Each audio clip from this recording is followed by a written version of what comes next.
Remainers want you to think that Nissan's decision not to manufacture its new SUV in the Sunderland plant is all because of Brexit. But there's way more to this story.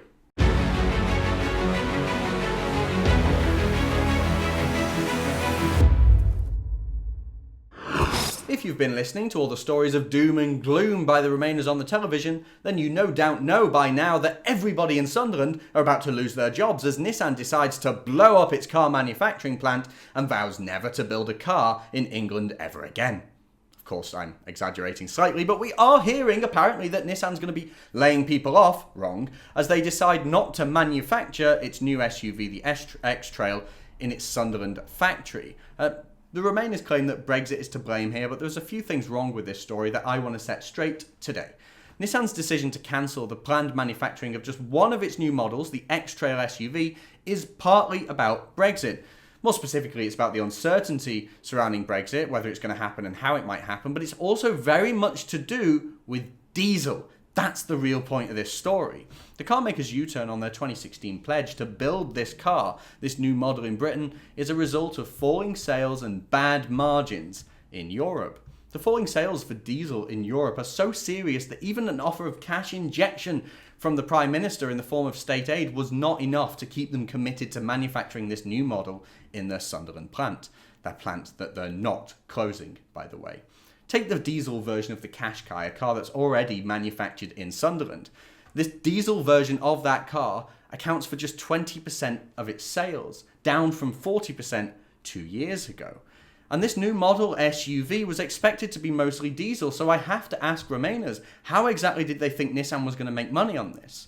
With poor margins and falling sales, the Nissan HQ in Japan had to make a sensible decision. They had to decide that they were going to prioritize their investments in the most profitable markets. There's really no use in companies seeking out projects that are going to lose them money. Are we meant to expect Nissan to go and do something that's going to lose them money and in the long run put jobs that already exist at risk? What a stupid thing to do.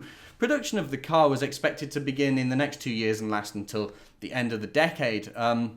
Meaning it would have been a very short-term project with no sufficient demand for the vehicle later into the life of the project. And you can top that off with the new emission rules that are coming from Europe, of course, which increase the cost of making the car and acts as yet another reason why Nissan just couldn't afford to do this, because they knew customers were not going to purchase this car. Nothing adds up here.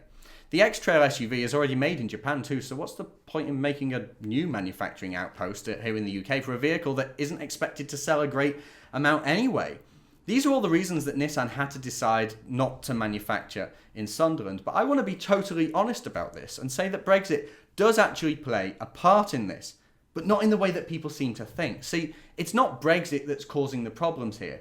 It's the uncertainty around Brexit. It's the fact that businesses don't know what's going to happen to Brexit, whether it's going to happen at all, and if it is going to happen, how is it going to happen? Businesses have no idea what to even prepare for. And this isn't the fault of Brexit, it's not the fault of Brexit voters, and it's not the fault of Brexit supporting politicians, the few that actually seem to exist.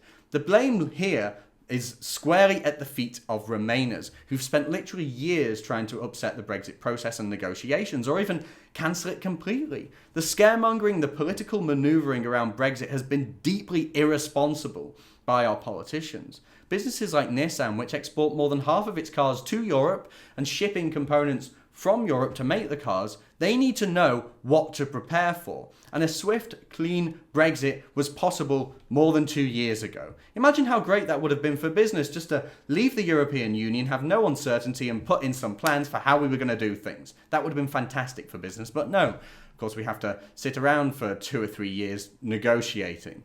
Oh, and by the way, the claims that people are losing their jobs, it's a lie. Nobody's losing their job, and the plant isn't shutting down. Sure, there's a loss of future jobs, but they would have been short-lived and ended in disaster anyway. It would have been Nissan making a decision to employ people and get rid of them a couple of years later after they've lost a load of money, potentially putting the other jobs at risk.